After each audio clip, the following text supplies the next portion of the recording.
I don't know, man. I think there's a very real possibility of an economic depression. I'm afraid that entire industries might get completely wiped out by something like this.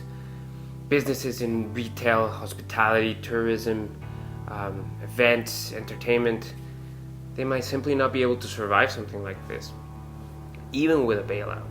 And then the domino effect on the rest of the economy could be devastating.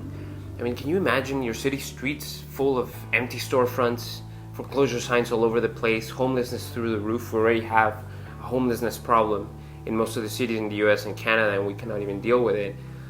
So I just can't imagine what this would look like. It's almost apocalyptic. But what's especially worrisome to me, and what I don't think it's talked about enough right now, is what's going to happen in developing economies, because most of them don't have the infrastructure or the resources or the institutional strength to really deal with something of this magnitude.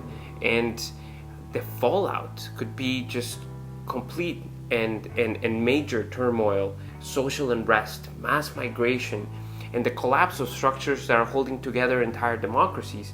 Some of these countries are very fragile, so ending up with armed conflict in some places in the world wouldn't be surprising to me at all. I don't know, this really scares the hell out of me, man. I know. That is a scary and very real possibility. A terrifying one. But I believe this is also an opportunity to take advantage of humanity's ability to transform and adapt. We have faced calamity before, but we have also mobilized to transform complete economies in a matter of months, like during times of war. The human spirit can endure and persevere through tremendous adversity. We've proven that. But we're especially resilient when we face challenges together, all collaborating towards achieving the same goal. Look how fast companies mobilize their employees to work remote. In a matter of days, we adapted to this new reality of living under quarantine. I try to look at this from a positive perspective, man. I truly believe this may be the push that humanity needed to embrace our collective interdependence and build a better future together.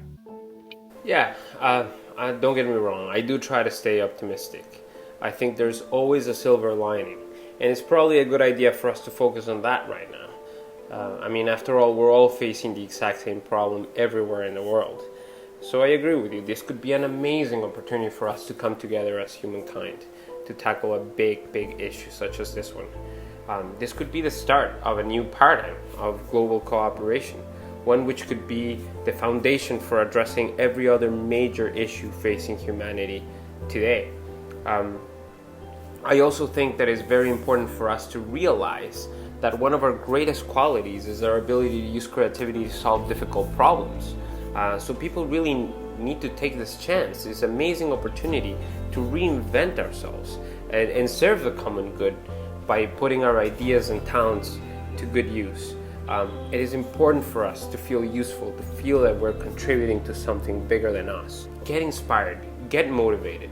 And I would even go as far as to say that it is our collective responsibility to inspire each other to get through this crisis. It is important for us to send this good message. There is definitely not going to be a shortage of things to do, because this problem will bring with it a series of challenges that we can all help to address.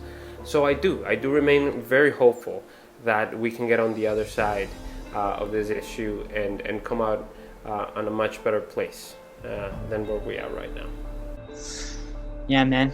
This is truly the opportunity to embrace and utilize all the tools we have available to address some of our biggest global challenges.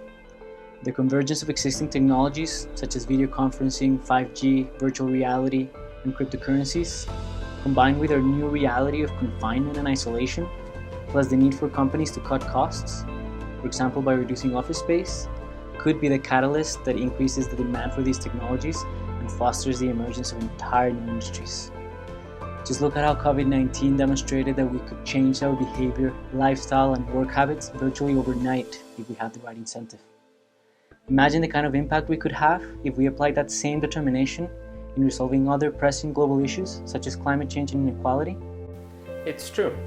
This pandemic could be the breeding ground for all those up-and-coming technologies that you mentioned.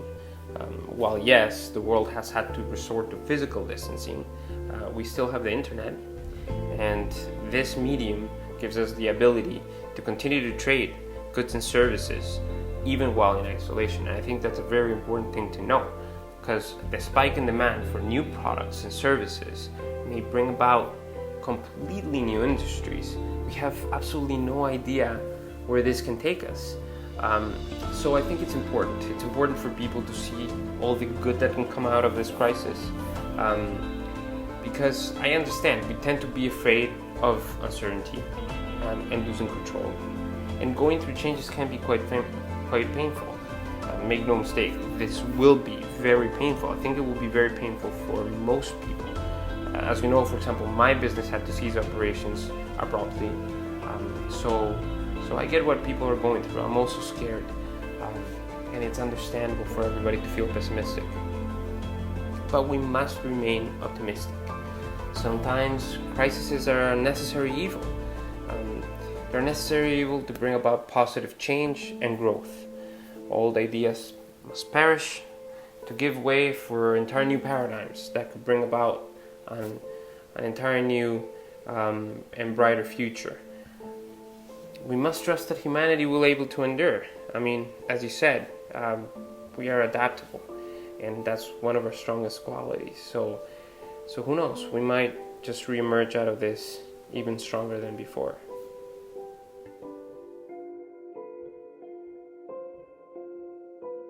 This initiative is called Disruptive Consensus. We want to inspire you to embrace a new way to see the future. We want to propose and discuss bold and innovative ideas that could shape how we live life, interact with the planet, and relate to one another. The purpose of this endeavor is to explore new possibilities as individuals and as a society, and to disrupt the status quo in pursuit of the truth and new opportunities. We believe the future is a realm in constant evolution. It first exists in our imagination. We then interpret that vision through our scientific understanding of reality. And finally, we make it happen through every action and decision that we make in the present moment. This process is perhaps the most distinctive quality of human beings. We have the ability to imagine something that doesn't exist so that we can then shape the future. We invite you to follow us to explore what the future could look like.